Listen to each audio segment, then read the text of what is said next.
Hey friends, welcome back to my channel. I'm so glad that you've joined me here today. I want to do something a little bit different and do kind of a summary of 2024 in terms of my art journey. It was an interesting year and ended with some pretty cool challenges and turns into some new ventures that I'm excited about for 2025.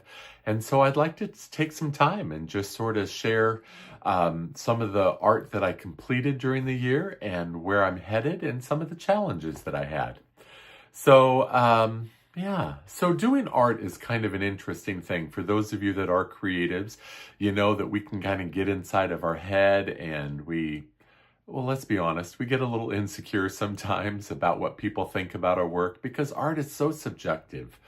And there are some incredible artists out there, and I would never want a single piece of their art in my home, or I appreciate their talent, but it's not my style preference. And so when we produce art, we know that when somebody rejects our style preference for their personal tastes, it's hard not to let it get to us. And it's like, well, is it not good? And just different things. And everybody has different tastes. And so it's a hard thing to deal with. And so 2022 and 2023, moving here to South Carolina from California, was challenging for me in terms of my art journey. And there's just a lot of different things. When I was in California, I had developed a circle of network that people knew my work and people were buying it. I was in some festivals and a small local gallery. I had entered some shows, and so my work was being,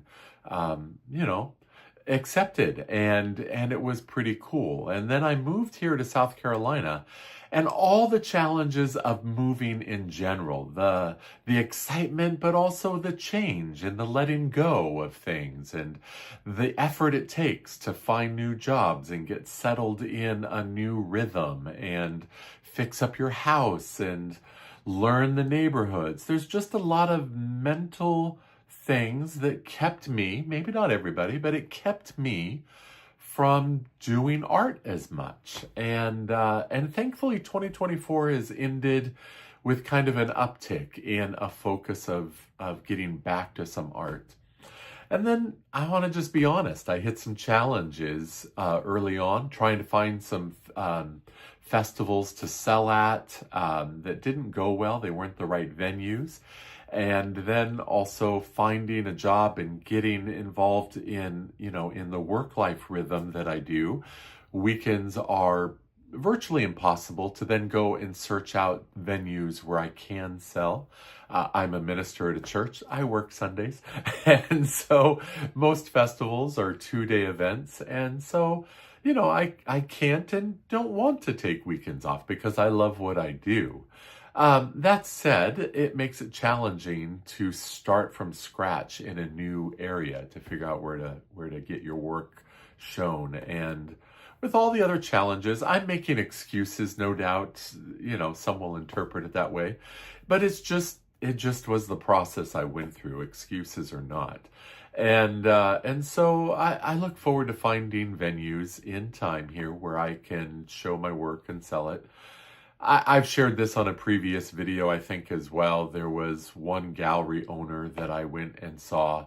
It was kind of a community gallery. It wasn't a high-end gallery. It was a beginner, mid-level gallery type place. And one of the owners had seen my work at, a holiday festival that I was selling at and said, you should come and we'd like to, have some of your work there. And then I went in and tried to meet with her again, and she wasn't in, and another owner was there, and the owner just quickly panned my work, saying, we don't think your work is good enough to be here. And that hit me hard because I looked at a lot of the work around the room, and it's like I felt like my work fit in just fine. But nonetheless, those words cut deep, and again, artists are, we're moody, insecure people. Or at least I can be, maybe not all. But, it hit me hard, and I didn't paint for a long time after that. So That wasn't recent, but that was since I've moved here, and it played into my journey of getting started back up, and to take those biting, cutting words out of my brain and say, no, no, no. Their opinion doesn't matter. It maybe matters to get into their gallery, but it doesn't matter in terms of creating my art and progressing and growing and finding ways to get it out there. And not all my work has to go into galleries or be sold. Art should just be celebrated and done because the love of making art. But if you're also trying to make a side gig out of it, I don't ever expect to have it be my sole source of income. But I would like to supplement my income. And so yeah, it gets a little challenging. All right. So I'm going to be done with the whining, and let's just get into some of the things that I created this year. Some of it was done in my actual yard, believe it or not. I have a beautiful yard, I think, and I wanted to focus on some nature. I like doing landscape. A lot of it's done on trips that I take, travels that I've done. So I did some at some resorts and in Idaho and on a cruise ship. You've probably seen some of those videos if you do follow my channel. And our channel is very mixed, but I do have a watercolor or art playlist, and so I include those in there. And so maybe you've seen some that I did, but I'd like to take some time and stop being a talking head here and go and show you some of the things I did this year. So let's get at it. Here's one from my yard when the springtime happened, and I have this magnolia tree. It's not the white magnolia tree. It's another variety that had these incredible pink flowers. And I just loved those flowers and painted this quick little sketch. And I think it's pretty. Next, we took a trip to Idaho, to Boise to see some family. And out of the room, there was snow. Even though it was in April, there was snow on the mountains still. And then the valley. I just thought it was beautiful. And so then I just painted this quick little sketch from a balcony where we were staying. Next, we went to Disneyland, and we were at the Grand Californian Hotel's pool, and I just was sitting there, just took some time to paint, and they have some beautiful awnings and this structure next to the pool area. It's just gorgeous. And this was an exciting painting to do. One of the workers just fell in love with it, and as a result she gave me she did what we call pixie dusting, and she gave me a photo frame and a bag from the Grand Californian Hotel and a note saying how much the staff loved it. She said she was going to buy it, and I gave her my address and such, but she never followed through. But that's fine. I just had a fun time painting that. And then also they had a lot of wisteria bushes hanging from those trellises, and so I painted that quickly as well. Just a fun, colorful painting. I just like that one. I like to paint when we travel, and so we did go on some Disney cruises, and this is from one of the islands, and I just had fun painting that. I just take my equipment and I go out there and paint while everybody's doing all their other stuff, and swimming and sunbathing, and so I painted that. And these show up on a Disney vlog that we did on the ship. I just took it. This is supposed to be a square, and painted some of the stacks of the ship. Quick little sketch. This was also on Disney's new island, and that I want to be a square as well. And so that's one of their points, Lighthouse Point. And then another larger painting. This one just again looking at the beach, going down to the water. It was starting to rain that day, so I had to move under covering to finish that one off. Again, these show up on a Disney video. The links will be below, or just look at my channel and you'll find it. All right, back to the talking head for just a moment. I wanted to do oil paintings for a long time. There's just some things about it that I think are beautiful. I love watercolor, and that's why I started with it. And interestingly, most people consider watercolor to be more difficult than oil painting. But for me, oil painting had some fascinating roadblocks in my mind to get started. I bought some oil paints and a few brushes a few years ago before we even moved from California, and I just never got into it. I tried a couple little paintings, and it was fun. But oils just felt messy, and I didn't understand the canvases or boards, or did it slip? Did it slide? It's just weird. It was thick. It took too long to dry. Was it toxic? How did you use it? And watercolor just seems simple to me. It's just paper, water, and some pigments. And so I approach that easily. Now, the difficulty of watercolor in terms of saving your lights and painting, starting with your lights and then getting darker, and it's just a twist in the brain. It's hard for a lot of people to do that. Whereas oils, you just start with your darks and add highlights. And you can change things, whereas watercolor, you can't. And you can control oil more because it doesn't flow and move if you don't thin it too much. So again, a lot of people think watercolor is far more difficult. But for me, again, there were those roadblocks to it. So I thought, man, I need to take a course, a workshop. I've been watching videos for years, some different artists on YouTube, and it was just a hard thing for me to jump into. So I learned something pretty cool. One of the few advantages of getting old, at least here in South Carolina, colleges offer free tuition for people over 60. And so I live where there is an art school. It's part of the College of Charleston. They have a school of art. And again, I discovered that I could get in, and I don't get credit towards a degree. That's fine. I'm not pursuing a degree, but it's not just auditing the class. I'm getting an actual grade. So I signed up for an oil painting class, and it was amazing. And so I'd like to share with you some of the oil paintings that I did this last part of the year. And I'm excited going into 2025, and I'll share with you some of that. Okay, so the beginning of the class started out with some basic things. We were to draw some thumbnails. The instructor set up a whole bunch of still lifes, and then we were to paint with one color, ultramarine blue, and white. So I guess two colors, but we were not allowed to use a whole palette and mix different colors. So, we were supposed to create a mood with this. The blue makes it seem like it's more peaceful. I was painting this thinking this was anxiety. It's like, is that apple going to fall off the table? And of course, composition, bringing all of the lines coming up to that point and going into that apple, or the apple coming down. Either way, it's got this story guiding you. It's fine. I appreciated that exercise. I got done quicker in class than other people did, and so I had extra time.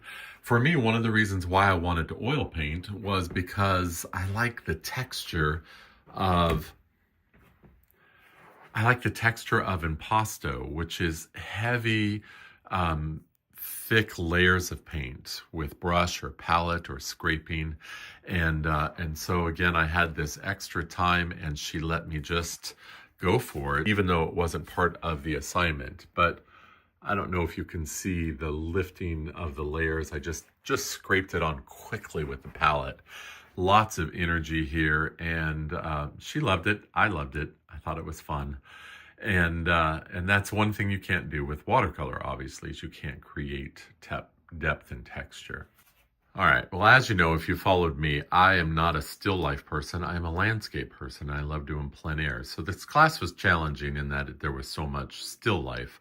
Obviously, you're in a studio in the class. And so our next assignment was to do what is a classic style of art using skulls and decay. And it was a certain period of time. This was used a lot in art.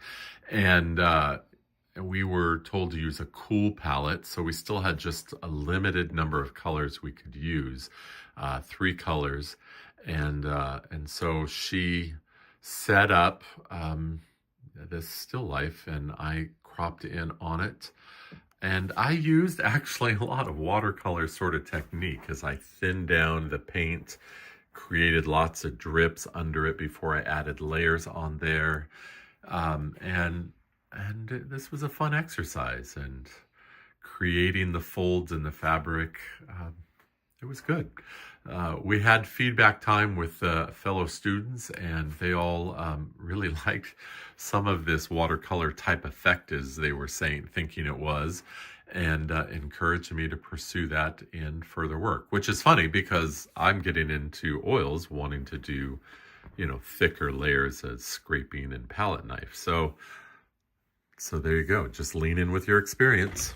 All right, the next painting, we were to bring in our own items and set up a still life.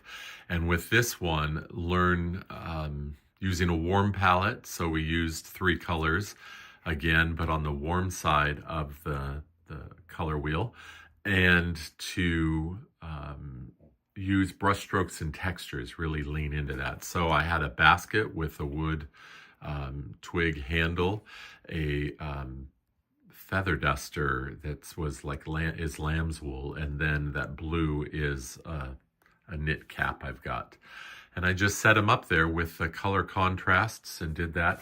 Lots of texture in here with the palette knife, just scraping it on there. Different texture to create, I don't know if you can see from the light, just to create different weaving patterns. And then of course, all of that twig.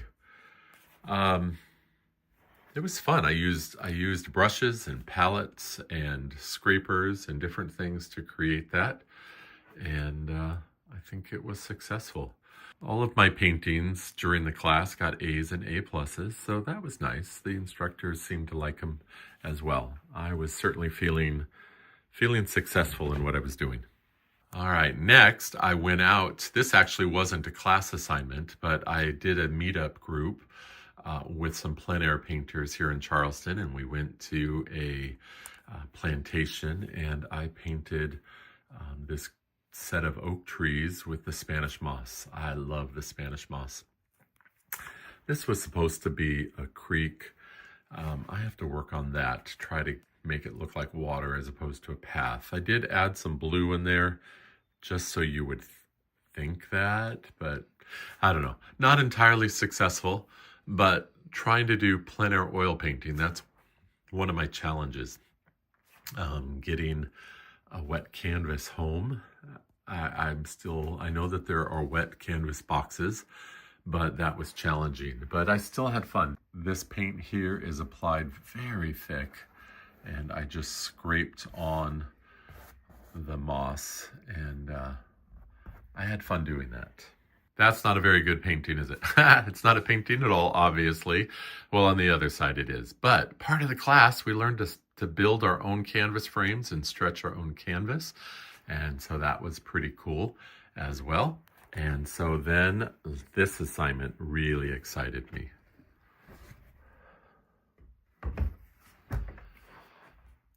I love this painting, and I feel like I did it very successfully. Now, this is not my design and composition.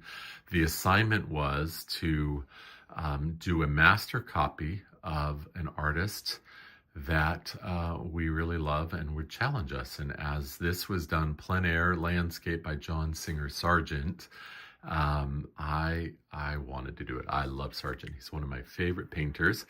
And so if you go and look up the original, I think I did a pretty decent job, and the instructor gave me incredible feedback, and so I love that. But if you just study his painting, and that's why you do master copies, is that's just the colors that were used, but also the composition, the grasses, the hill, everything takes you up here.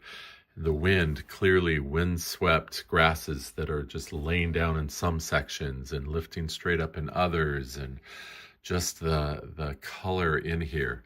You think you want to see the tree as the primary focus, and the use of this intense color with the sunlight and the rock, everything kind of pulls you over into here.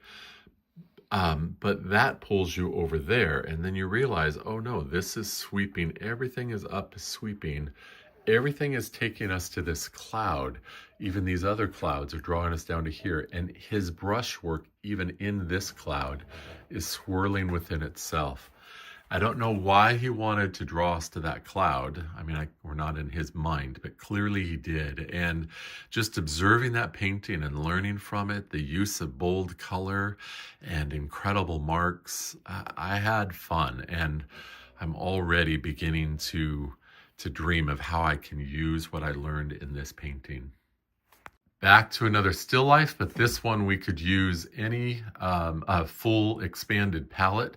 And the goal of this one, she set up a bunch of items that were reflective or transparent glass. And so that was the assignment to learn how to do that. I had fun with this. I don't know why she set up the yellow rope going through there, but it did allow the opportunity to do the refraction in the glass and such. So a beautiful pottery pot, the reflections on this indented ceramic pottery, and then of course more tablecloth.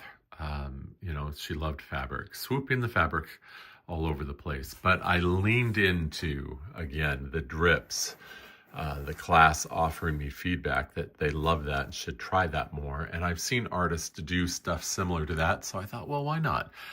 Rather than just a flat modeled background, let's just have fun with that. And of course, then everything just pulls you down, cascades off the table. And so just the composition's kind of neat that way.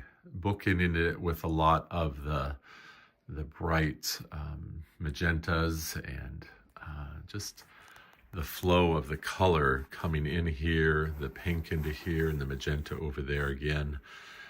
It's just a fascinating layout of stuff, and I enjoyed that painting a lot.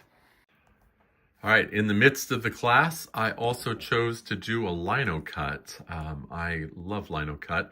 I did this to make our Christmas cards, and so everybody on our Christmas card list got an original limited edition lino cut block print.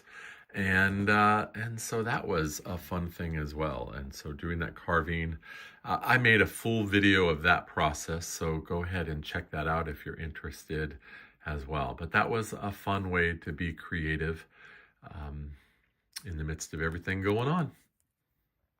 All right, the final project in the class was something that was really fun. Originally, the assignment was to create 3 paintings that tied together that included still life objects that would remind us of somebody that was meaningful and special in our lives. She then reduced it down to 2 paintings and then further down to 1 painting as she realized that a lot of these young students in the class were traveling during the Thanksgiving holiday, preparing for Christmas and finals. They didn't have access to the studio as much because of the travel. This was her first year teaching at the college, and so she was adjusting her assignments based on the reality of students' lives. In any case, early on when it was 3 paintings, I had an idea in mind, and so I went ahead and still did the 3 paintings.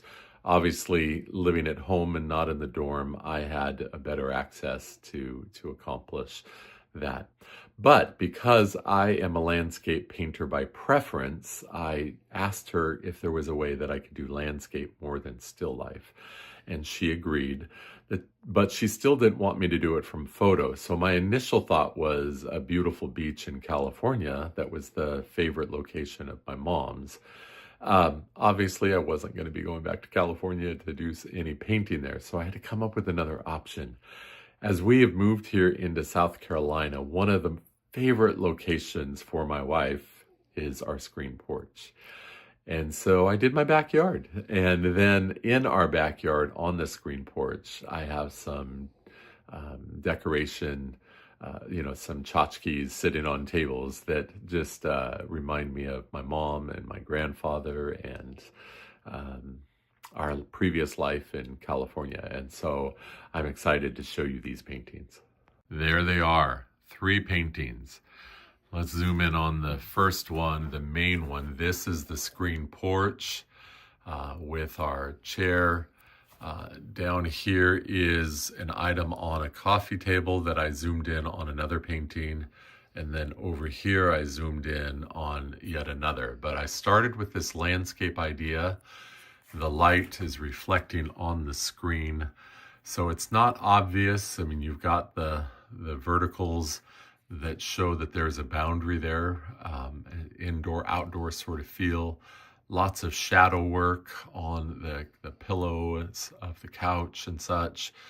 I just had fun with this. This was late fall, early. Yeah, this was November, December. And so obviously a lot of the leaves had fallen or were still yellow. And of course, I've got Spanish moss in my yard as well. So I just really enjoyed that. Then I zoomed in on this table and this copper platter with the patina of the blue-green sort of feel. This copper platter was my grandfather's. I think he actually made it. Oddly enough, my mom had that alligator. It's a piece of yard art that she used to keep in the ground or on the ground in some plants. Long before I ever thought we were moving to South Carolina. This is ages ago, and no gators in California. But she loved it and I inherited it. So we proudly have it on our porch and some pebbles inside the tray. And then the pumpkin, of course, reminds us of Half Moon Bay, the pumpkin capital of the world. And so we've got some succulents in that. Half Moon Bay being where we moved from in California to here. So I feel that was a very successful painting, and I had fun making that one. And then, of course, something very special to us, as you know, is our dog Waffles. And she loves going out on the porch and sitting on the chair in the sunshine. And so I focused on her on that one. So overall, there is my final for the class. And I loved it. And I got an A+ on that one. So not bragging. Yeah, I guess I am. So there you go. So what's next? 2025, I decided to take another class, Painting 2. I believe it's going to still focus in oils. In fact, I don't know that they teach watercolor or acrylic. I think being that oil is the classic medium for art and painting, that's what they do there. And I wasn't really going to take it because my goal for the class was just to become comfortable with using oils and painting on different surfaces and dealing with the odorless mineral spirits and, different things like that can be toxic and such. So I wanted to get comfortable with that and have some context on how to use it. And I accomplished that. So I didn't necessarily feel the need to move on to another class. But the structure of a class, the excitement of being challenged, and I just wanted more of that. So I am taking another class this semester, starting in January, and I'm looking forward to it. But what really sold me on it was it's a different instructor, and apparently he loves to focus on, in his personal art, a lot on plein air painting. And so I want to glean from him. I'm not sure the class is going to offer any assignments with plein air, but I'm going to pick his brain. and hopefully he will allow me to push the boundaries of some of the class assignments to include that and to figure out how to grow in that way. Because I don't mind painting from a photographer's studio, but I really want to be immersed, as I've shared on some other painting videos. I feel like when I'm out in the environment, that is inspiring me, and that is what the art experience for me is. Putting the medium to paper is fun, but drawing from my observation and interpreting that is what I really like, and being immersed in that So that's what I'm looking forward to in 2025, doing more painting in that regard, doing some oil and not forsaken watercolor, and being involved in that. If you've watched all the way through, thank you so much. And I hope this has been inspiring to you. And if you're an artist, get out there and do whatever you do and be creative. And that's just a wonderful thing. If you are liking my work and you're interested in purchasing, I would be honored and humbled and would love for you to consider it. Go to my website, lenbanks.com, and you'll see a gallery. None of my oils are in that gallery for sale. If for some reason you want any of those class projects, I would be happy to talk to you about that. Or if you want to talk to me about commissions or different things like that, I would really, really be honored by that. So thank you for checking that out. I also have prints and cards and, different things that are more affordable. So that would be special if you check that out and decided to purchase something for yourself. So thank you for that. Hey, thank you for being here, and please ask questions, share your art journeys with me, and in the comments below, I'd love to engage with you on that as well. So thank you so much, and be good to others. Bye-bye.